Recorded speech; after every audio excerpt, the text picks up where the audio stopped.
the Rise Up See Red podcast, all about the Arizona Cardinals and the NFL, featuring insider and outsider perspectives. Enjoy the best hour of Cardinals talk on the web. Now here are your hosts, Jess Root and Seth Cox.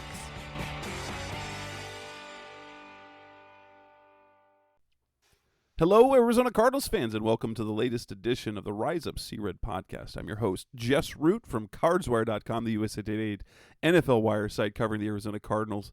And with me is co-host Seth Cox from RevengeOfTheBirds.com, the SB Nation Arizona Cardinals site, and we are on episode 411 on a recording on a Tuesday night, as is typical. We only had the one show last week. I'll be honest, I kind of wanted to do another show, but it was my birthday at the end of last week, and I just didn't want to do it. So sorry, guys.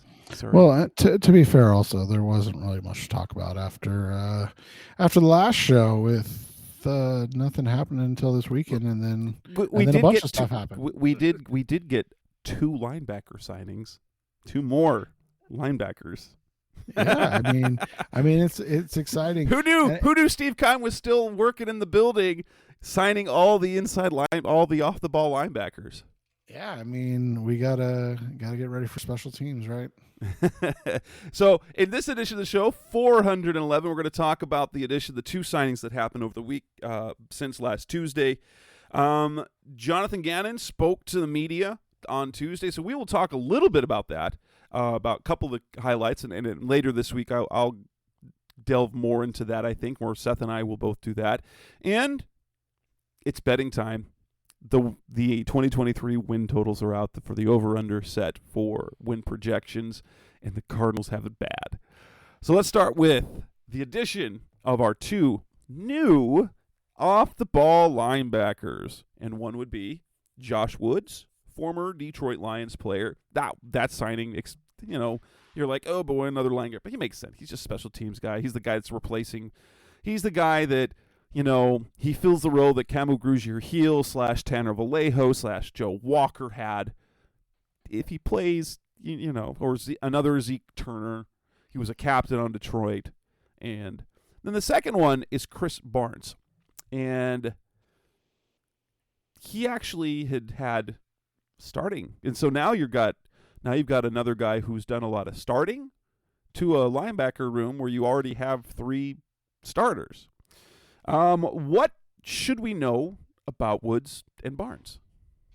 I think you nailed it with Woods. It's one of those signings where he is 100% a special teams guy. I mean, he is the guy that is kind of like you said, the captain of the special teams. He is a playmaker.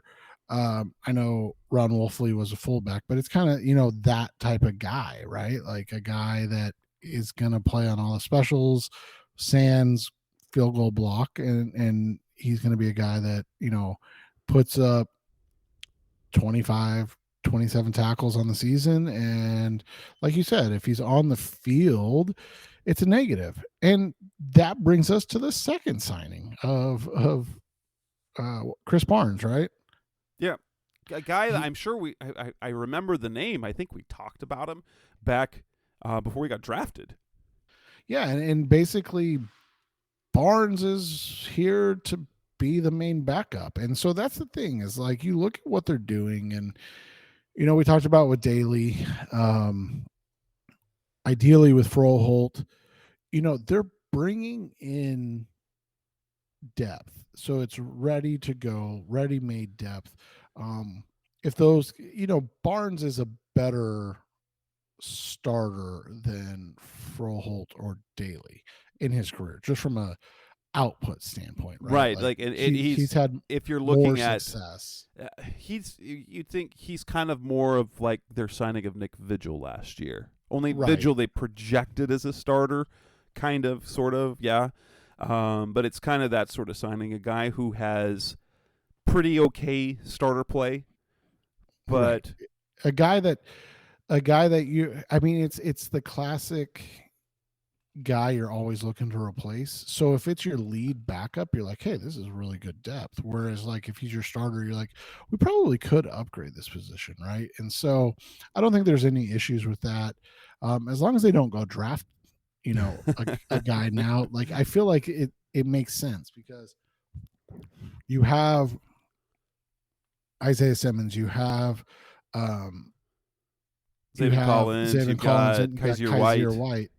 And then if you do draft Will Anderson, you're full. I mean, your linebacker room's full as is, but like if so the other thing, it makes me wonder, and this is, a conversation for another day, but something that you and I have heard a lot of whispers about is, and they haven't picked up Isaiah Simmons' 5th-year option yet. They still technically have over a month. Right. And so I don't want anybody to think it's a panic or anything like that. But it makes me wonder, and I want to get your opinion on this. Do we think that they're going to try Simmons in the Hassan Reddick role? And if so, are these murmurs about their desire to move down more about that they don't want to feel like they have to draft Will Anderson Jr.? I mean, obviously they want the extra picks that will be, garnered with that. But, we've heard from multiple people that they have an infatuation with both Tyree Wilson and Christian Gonzalez. So, like, could it just be the idea that, like, hey, if we move out of 3, we've got Simmons in this role already. We want to see what he can do in this role. We've got that. All that does is that makes it a little bit easier to be like, hey, we didn't take Will Anderson because we moved. And by the way, we got, an extra 2nd-round pick in the next year's 2nd-round pick from the Las Vegas Raiders. Maybe that I know I'm just kind of speculating, but like it would make sense why they've put an emphasis on adding like a Barnes and a Kaiser White. It could because be. like you said, those are both guys with really big starting experience, and especially White in Gannon's defense. And the White signing made sense from the beginning. Barnes is interesting, and also with on the heels of the news that came on Tuesday that Isaiah Simmons apparently had an injury that he got good news about. So it's kind of that I'm interested, or for me, and Gannon talked about on Tuesday the idea of having versatility, guys who can play multiple spots. I'm really intrigued, like how maybe they need Simmons, so they need another guy to come in because, they're going to be, sliding Isaiah out to the slot, have him rush in the passer, having to do multiple things. They don't know exactly. He didn't seem to think that they were going to have. They're not going to kind of define yet what he does because they want to see him on the field first. And there's also the possibility, let's throw this out there, that whether they're waiting to do that, but he's got the 5th-year option coming up, and Budda Baker would be in a position where they could move him next offseason, and you transition Simmons to safety, which he just becomes a special safety with his size and speed, a safety with linebacker traits. Yeah, and I think all of those things, I mean, I think the easiest explanation is it's just adding solid depth. Right. And here's the thing, because Chris Barnes, if I recall, let me pull it up. It's not like he was going to get big attention because he was coming off a year in which he played last year. He only played in 6 games. Right. He was injured for much of the season. And so even though he was a starter for 2 years, essentially, for Green Bay the previous 2 years, his first 2 years in the league, when you have a year like that and you miss most of the year with injury, a guy who was a former undrafted guy, and he wasn't like a high-end starter, but he's a pretty all-right starter, you're not going to get a guaranteed starting job somewhere. And so that makes sense too. That's one of those deals where you're going to have to prove it, and we'll see what the contract is, but I would bet that it's probably a vet minimum contract. I haven't those numbers haven't come across. My bet it's probably worth $1.23 million. And he got 2 years as well. Is that what you just said? I think it was just the one. Oh, just the one. Yeah, let me see if there's anything on it yet. But yeah. So I mean, that's what I said. Is it's people want to always assume the worst, but I think it's just one of those situations where you just, you add um you add a guy that's a veteran starter that has had success in the NFL, so why not at least do that? Yeah, It's their one position that they're done at. Right. Okay, no. They're done at quarterback, apparently, though they could not be done if they wanted to. But at linebacker, they're done. They have everything they need. Right, and that's what I'm saying. Like, whether it's O-line depth, and we'll talk about that later, right? Or now linebacker depth. It's an interesting way to go about it, but maybe those were the positions where they felt comfortable with the starters, and people can argue about them feeling comfortable with the starters on the O-line and liked what depth that they can bring in. That makes sense. Coming up next on the Rise Up See Red podcast, the best Cardinals talk on the web. The quarterback room. Apparently they're done. We'll talk about it. That's coming next on Rise Up See Red. They're back on the Rise Up See Red podcast, the best of Cardinals talk on the web. The quarterback room appears to be set. Now, I do expect them to. They will add a fourth quarterback. You need the arms for the offseason program, especially once you get to mini camp and OTAs. You need those reps. And we know Kyler Murray won't participate. We do not know to what extent that Colt McCoy will be able to participate after his minor offseason procedure, for which we do not know what that is. But, by the way, when you say that, most people know it's because of an injury, but it's because of an injury, not because he's not wanting to participate. Oh, yeah. That's right. That's right. Kyler is not just sitting out. Kyler's rehabbing his ACL. He can't. He will be in the building. There's a lot of bonus money tied into that. He didn't agree to that. He didn't agree to that deal to get that money. He'll be there. Kyler will be in the building. Kyler has been in the building a lot this offseason.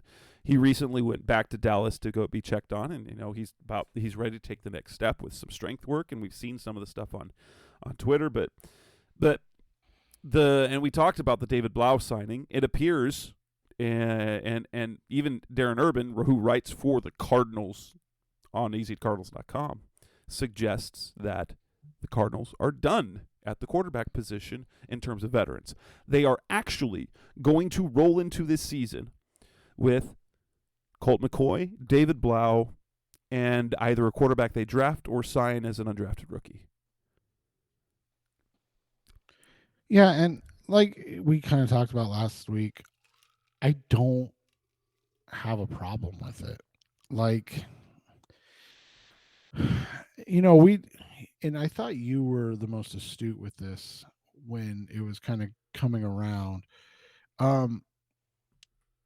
People wanted there to be more urgency for the quarterback position, thinking that if there was, this is a team that's looking to compete for 2023. And you and I kind of caution that it's not that they're not trying to compete, but the overall roster makeup becomes very difficult to pay another quarterback because, like we said before, there's a lot of guaranteed money. Like, you've got the Kyler guaranteed money tied up. I mean, that's guaranteed. You've got Colt McCoy, who's got $2.5 million of guaranteed money of his more than $3 million in salary. Were you gonna pay $5 to $10 million for a more established vet? That money wise, it did roster management wise, it doesn't make sense financially. Right. And I think that's, the whole thing. I mean, were you going to give Jacoby Brissett $8 million? Right. And then are you gonna pay Colt McCoy $3 million to be your third stringer? Right. So now all of a sudden you have $11 million in backups when your guy comes back. And we talked about the Brissett thing, like the fact that he could go to Washington and now have a chance to start makes a huge deal. Same thing with Baker Mayfield, right? Like, this is a guy that wants a chance to start. The one that made, maybe you can argue with is Dobbs. He got, he got a 1 year, $2 million contract with the Browns, but we talked But about is it last Josh week. Dobbs any better than David Blau? That's the question, and that's what's interesting is Monty was around Dobbs, Right, exactly. So he was in the building where they had Dobbs last year. So, like, if he wasn't putting an emphasis on it, then I'm not super concerned, about it, because they obviously feel like this is the route to go. Right, and Teddy Bridgewater, who makes a lot of sense for a lot of reasons, because he has connections with Drew Petzing. He has, who else did he have connections with? But there was definitely Petzing, because Petzing was on Minnesota's staff. I guess Gannon too. Both Petzing and Gannon were on Minnesota's staff when Teddy was drafted by the Vikings. Yeah, and so you have guys that were available, but like we said, unless you were cutting McCoy and then eating that contract, and let's be honest, then you're probably not bringing back David Blau, and we just talked about it. You have to have a camp arm this offseason. I'm not gonna say I didn't find it necessary. I just didn't see it as the priority. But again, maybe it's about bringing realistic expectations to this. Yeah, the interesting thing is, and I get the cut notion, the fact that Gannon and Petzing are doing a legitimate competition. It feels what will be a legitimate competition between McCoy and Blau to be the guy to start the season. I think that is partially because they don't have any connection with Colt McCoy or David Blau, honestly. David Sears, the assistant general manager, does, because he was with the Lions when he was the director of college scouting when they brought him in as an undrafted rookie. But I think it is both the fact that Colt McCoy had built up a cachet of trust with Cliff Kingsbury. And so he was to Cliff what Drew Stanton was to Bruce Arians. He's not that to Jonathan Gannon. So you have him and you keep him, you respect him, okay, but you have to compete. You're going to compete with David Blau, a guy who has seen his playing time opportunities. Like, he wasn't terrible in his 2 starts. He's shown improvements every time he's had opportunities to play. Then he's a younger guy. And so you allow that competition and a guy who's 36, 37 years old, and you're telling him, you're setting the culture for the organization, for the roster. Okay, I don't care what you were before. You're competing. We're gonna compete, and we're gonna bring the best out of you. I have no problem with that. And if in fact David Blau beats out Colt McCoy, that'll be something. Right, and good for him. So I would guess the next quarterback that we see brought in will be one they draft in the late rounds, or an undrafted rookie. I would imagine, because they won't actually start OTAs until where they can actually throw the ball until after the draft, and so they'll have their first mini camp in the week of the draft. But that will still be phase 2, so they don't do any team on team. So they are not one-on-one. The quarterbacks can throw the ball, but the receivers are running against nobody. They're just doing they're doing one side of the ball drills. The linemen are blocking trash cans or sleds, or the receivers the quarterbacks are throwing against air defenders and things like that. And so they probably won't need necessarily anything else until you get to after the draft. Right, and I think that's the accurate thing. Coming up next on the Res FC Red podcast, Mr. Cardinals talk on the web. Let's talk about the center position because Jonathan Gannon said something quite interesting that I'm not sure I'm ready to believe. That's coming up next on Res FC Red. We're back on the Rise of Red podcast, the best of our Cardinals talk on the web. Jonathan Gannon speaking to reporters at the NFL annual meeting in Phoenix. They're at the Biltmore. There was a comment. They was asked about the center position, and he said that he doesn't think that they need a center because they have guys who have played or can play center on their roster. Currently on the roster, the guys who can or have played center before. One is Yelda Froholt. He had 4 starts last year at center for the Browns. You have Lecitus Smith, 6th-round pick last year, never played center before, but practiced at center in the offseason. And you've got a guy that they brought in on a futures deal, was former, I think, was it both Titans and Patriots offensive lineman, Hayden Howerton, who played some center at SMU in college. Those are the 3 centers on the roster. Do you really believe that Jonathan Gannon believes that they don't need a center because they have centers on their roster?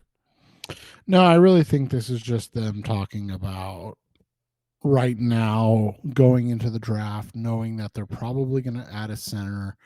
But if they don't, that there's still a bevy of veterans available that they can grab. And that's, to me, where they're at with this. I don't think that he's just like, yep, we're moving forward as is. I think this is just more of a concerted effort to like we talked about a little bit off air, is, express some belief and give your guys, a little, hey, yeah, you're the guy. And then, similar, you mentioned Arians with Stanton earlier. Remember, that was the plan until they were able to go get Carson Palmer. And Right. there's never a problem with having a belief in a guy or things like that. But also then being realistic and grabbing his upgrade when he's available. But, I think that they end up grabbing a center in the draft, whether it's, a Luke Whippler or John Michael Schmitz, one of those guys, or the kid out of Michigan. I can't pronounce his name. I'm not going to try, but those guys are all going to be draftable and can, jump in and potentially play in year one. And if you get that, then I think you're in a good spot for this year, especially when you look at it. I mean, outside of potentially Josh Jones at left guard, which we don't know about quite yet. And, also the idea that what Jonathan Gannon said is that when they brought him in, that Dennis Daly feels much more comfortable at guard. Right. And so it might be, Dennis Daly versus Josh Jones.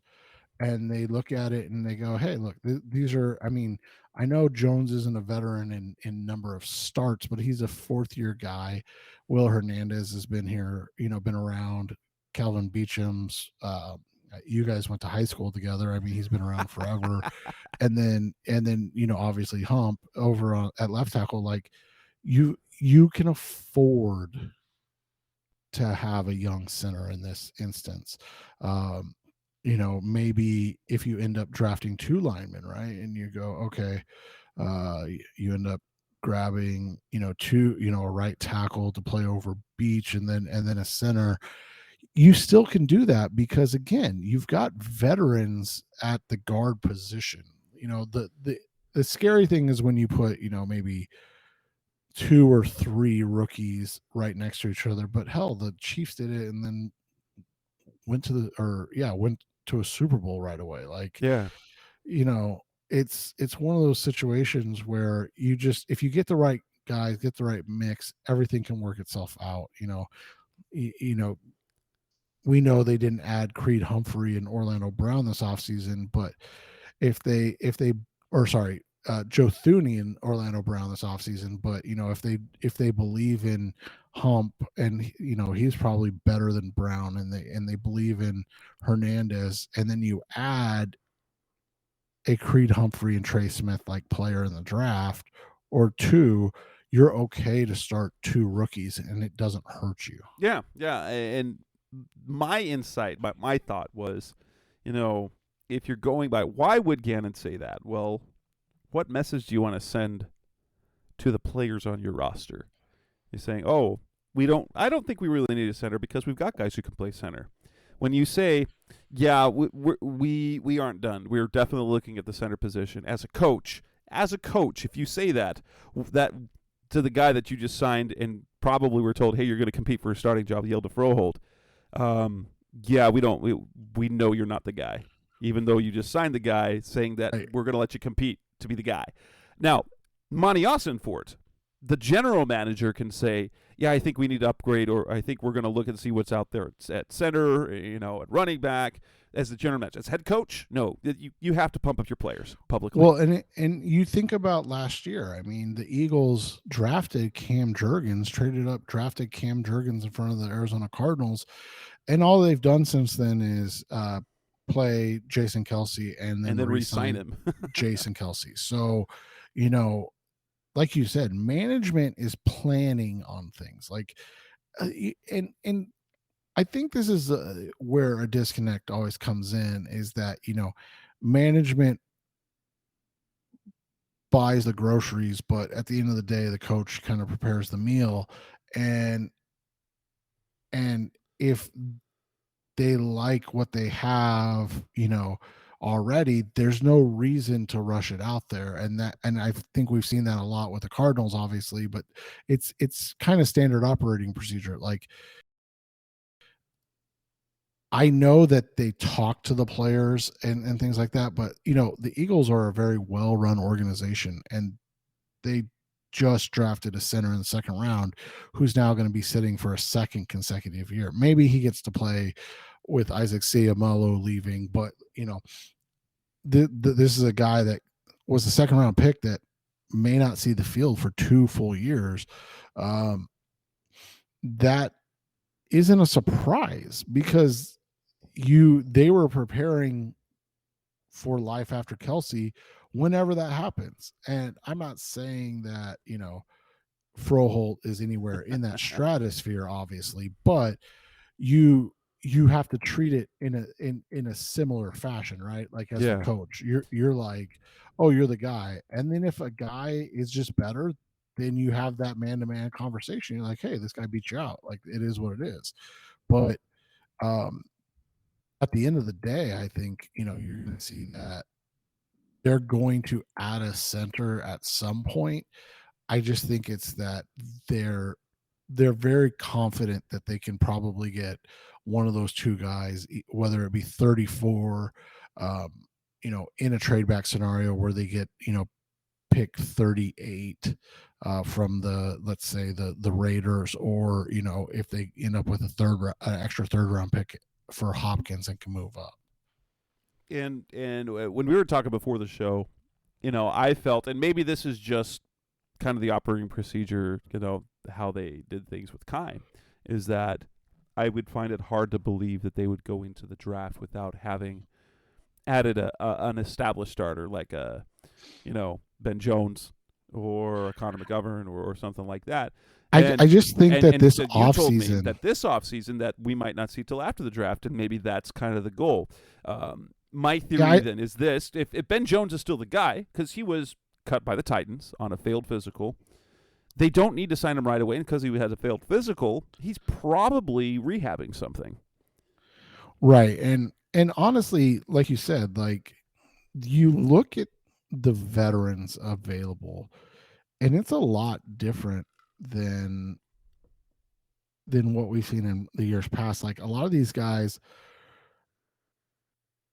typically are getting signed, and we talked about it a little bit last week. Josina Anderson has said, like, agents are not happy.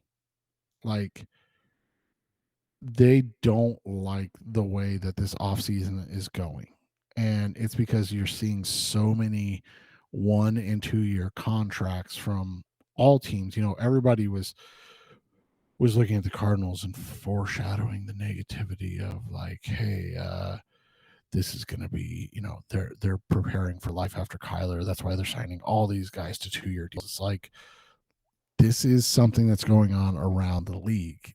They're basically not paying guys long term. And it sucks. It is what it is.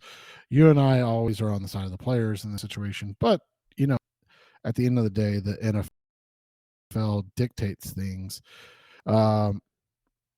So it's one of those situations where the Cardinals are taking advantage of the market and signing a lot of 1 and 2 year deals because that's what where the market is right now. And I think you're going to see that play out into May after the draft.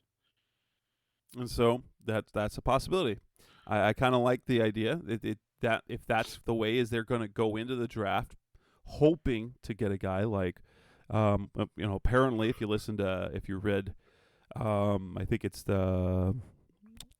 what's the Pro Football Network. Pro Football Network, yeah. Tony Pauline, big draft guy, goes at all the pro days, talks to people, that he was told flat out that the Cardinals will draft Luke Whippler. Now, what does that mean? We don't know. There's a lot of moving parts for that. But Ohio State's Luke Whippler, if you listen to if you listen to Seth's podcast with Justin Higdon, when they were doing player comps, the show that did on player comps, then you will come away from that very, very positive when it comes to Luke Whippler because, one, obviously he has a good play, so he's a solid day 2 pick. But you look at his physical comps that even from low end to high end, they're solid starting centers, which is fantastic. So Luke Whippler has me excited. If you listen to the show that he just recorded, where they brought in Sully Chiefs, who's their offensive line guru, he's not as excited about Luke Whippler. That said, there are 2 or 3 really solid centers out there. Something John Michael Schmitz will end up going in the first round is interesting. Jefferson over DraftWire, my network. He wrote, and there's 5 or 6 prospects who probably should be drafted in the first round who probably won't, and he listed Schmitz as one of those. That might be perfect. If Schmitz falls out of the first round, the Cardinals have the 3rd pick in the second round. Boom, solve your center position problem, or like you get 2 picks, and this is actually what I did in my most recent mock draft simulation from last weekend. Is I got a pick, so we got 34 and I ended up with 38 because the Raiders traded up, and I traded out of 34 down to 42, and then I drafted a guard, Steve Avila out of TCU with number 38, and then Luke Whippler, Center Ohio State, with 42. Kind of the scenario that Seth was talking about just a moment ago, which wouldn't be a bad scenario. And that would be super ideal. I mean, like you said, you look at it, if you can, and again, like, I want to emphasize that everybody's got opinions. None of them are right, and that's okay. But when you look at the consensus big board, which is at NFLmockdraftdatabase.com, I highly recommend it at this time of year. You can literally just go in and click the consensus big board. 114 big boards compiled, so you can look at it and say, okay, this is where the average of these guys is falling. And you look at a guy like Schmitz, right? He falls in the 40s. So you feel fairly confident at 34, right? Like fairly confident, not overly confident, but fairly confident.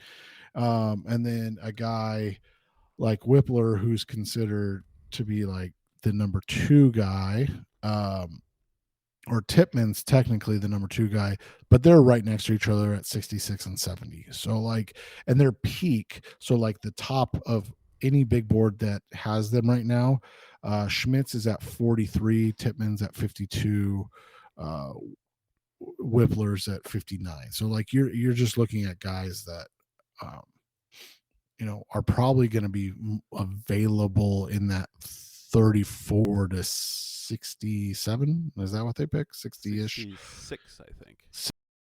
66, yeah, into that range. And that's, again, that's kind of what you're hoping to see, right? Like you're able to, if and again, we're not even considering a trade down scenario in this, but like if you stay at 3, you take Will Anderson and then you sit at 34 and you can grab a John Michael Schmitz. I mean, obviously Will Anderson's a sexy pick. You're talking about a pass rusher, but John Michael Schmitz is not a sexy pick by any means. Like it's not, but it could be a pick that changes kind of the outlook of this team in a very positive way. Yeah. Coming up next on the Rise Up Secret podcast, the best of our Cardinals talk on the web. Let's come back and talk about our last segment, which is about projected win totals. The Cardinals have a low one. That's coming up next on Rise Up Sea Red. We're back on the Rise Up Sea Red podcast, best of our Cardinals talk on the web. Win totals are out. That doesn't really matter for anything other than bettors, people who like to bet on futures. But what this means is that we kind of get a picture as to what the national kind of expectation is for the type of team that you're going to see. And I believe actually on the show that I do later in the week, I might do a solo pod that talks about all of the, I dabble in some sports gambling stuff. I'm not a degenerate, but I do write for Sportsbook Wire. That's one of the things that I do. Talk about my insights when it comes to the win totals across the league. But Cardinals come in dead last, tied with the Houston Texans. Again, the Houston Texans, who are an absolute disaster, right? The Cardinals and the Houston Texans have the lowest projected win total in the NFL. The betting line, they set the over-under at 5.5, which means the expectation is the Cardinals will be bad, right? That's essential. So we expect nationally, in terms of betting, odds are that the Cardinals are going to be one of the worst teams in the league in 2023. Yeah, and you and I were talking a little bit off the air about it. It makes sense. I mean, I know fans don't want to hear this, but like you look at it, you're a team that won 4 games last year. There's uncertainty about when your franchise quarterback's going to be back. There's questions about your franchise quarterback in general. Whether or not you and I agree with them is irrelevant, but those are questions that are asked. And then from there, you have a roster that won 4 games that you're turning over, but it's not like you're upgrading everywhere. I mean, you're very hamstrung in the salary cap. You're looking at what is a 2-year kind of gig out of this hole, unless you figure out that your franchise quarterback is a franchise quarterback, right? Like if Murray gives you extra boost and all of a sudden, he's able to lead you to 6 or 7 wins in 2023, then all of a sudden you look at it and you go, oh, okay, then we're on the right path. We're in a good spot. We just need to make sure we get the pieces around him. If he misses a giant portion and comes back, doesn't look like himself, and you win 3 games or 4 games, that's when you start to go, okay, this might be era might be over soon, and you're looking at Drake May or Caleb Williams, and you're starting those things. But yeah, I mean, I'm not surprised, I guess, by that. 5.5 seems about right. They won 4 games last year. Ideally, even coming off, a regime change with what is probably the worst roster cap situation combination in the NFL, you would be able to improve. But I mean, 2 games is a lot. That being said, the Cardinals lost 4 games last year that they were in a position to win. So maybe you look at it and you go, maybe they could end up winning, that Philadelphia game. Maybe they can end up winning that Minnesota game. Maybe they do win that Chargers game, right? Like all of a sudden, maybe they do hold on in against the Broncos or Tampa Bay or Atlanta. Like all of those games were, I mean, so there's more than 4, but like 4 where they could have potentially got a stop. It, and so I it's not unexpected, but at the same time, it does suck that you're mentioned with the Texans, right? Absolutely. Now, the thing is, when you look at the line, so you've got for those of you who aren't degenerates, who do not follow gambling as much as many of us do, there are basically 2 different ways for sports books to adjust how you bet. So you have you have to set the over under, so your projected total, so you can move that up and down, and ultimately you try to set it where it's going to try and get fairly even money on both sides. You can also mess with the line for each of those, for the over or the under, or the price or the amount of risk, which the larger the negative number, or the more negative the number, means the more likely the outcome is considered to happen. And if you have positive odds, that's considered it's a riskier bet, and therefore the payout is better. So if you look at that, so standard, if it's considered basically 50-50, you will see a -110 is what the line is for an over-under. So if they kind of think that that's right in the sweet spot, they will, where you can kind of get 50% over and 50% under on bets, that -110 is where that's at. To give you a little more sadness for the Cardinals, is that they have the projected lowest, tied with the Texans, win total. They also, if you look at the line, is you also have so the Texans, for example, their over under is at 5.5, but the over and under each is priced at -110, so 50-50 basically. Actually, they think it's as likely that they will have 5 wins as they will have fewer than 5 wins, kind of equal shot. The Cardinals, though, the under is -130, and the over is +110, meaning that there is a slightly more, that there is a more likely a case that they will finish with 5 or fewer wins than they will finish with 6 or more. Implied odds at -130, it's kind of a 57% chance implied odds that they will have 5 or fewer wins. And at +110, it's about 46-47% implied odds that they will have over that. So if you combine the lowest projected win total and add in the factor of the projected of the lines for each of the betting, for the over the under, they actually are viewed as the worst team in the NFL, because they have a more likely under odds than the Texans do. That's freaking awesome. That said, do I like +110 on the over? Yes, I do. Because that you get more money.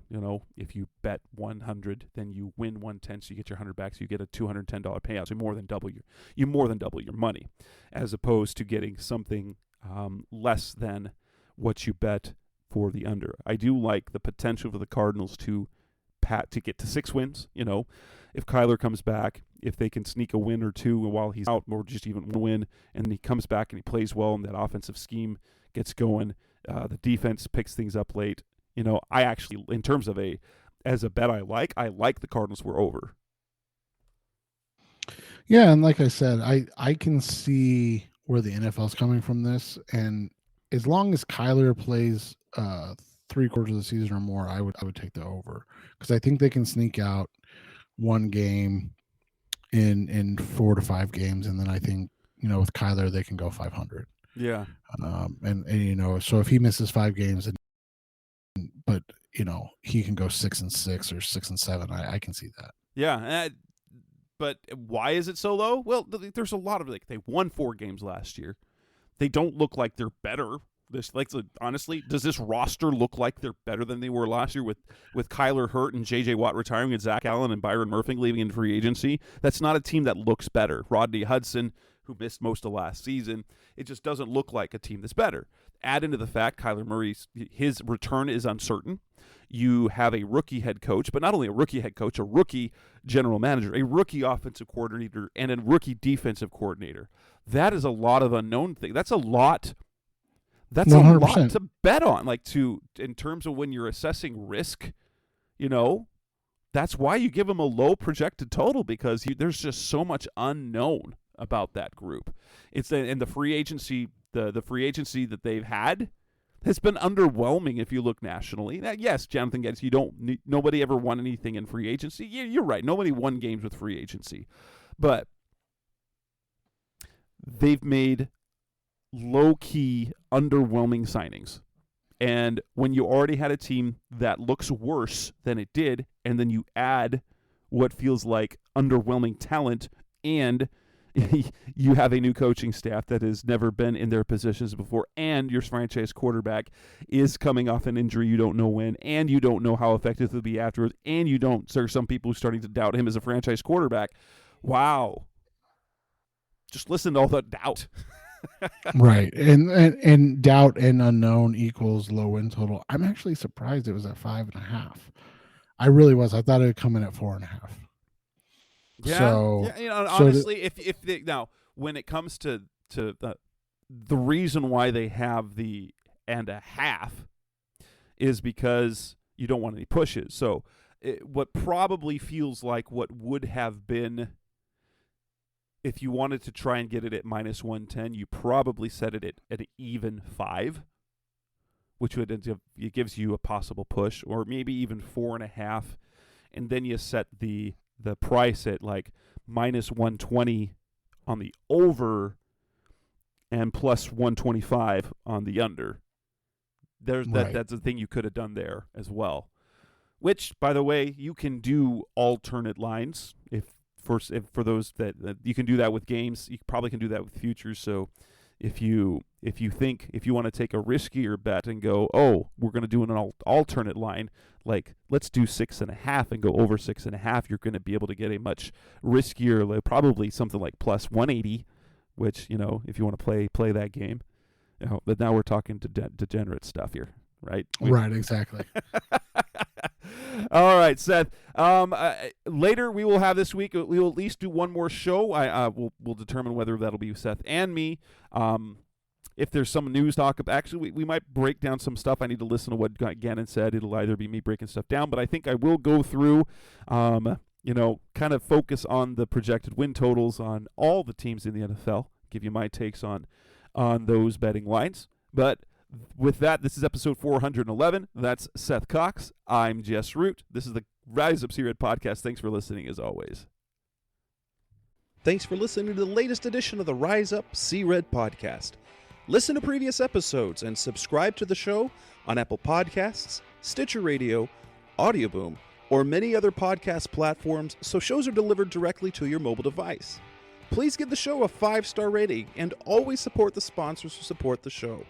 We'll be back soon for the best hour of Cardinals talk on the web. Rise Up Red Sea, be Red Sea Red, and of course, Rise Up Sea Red.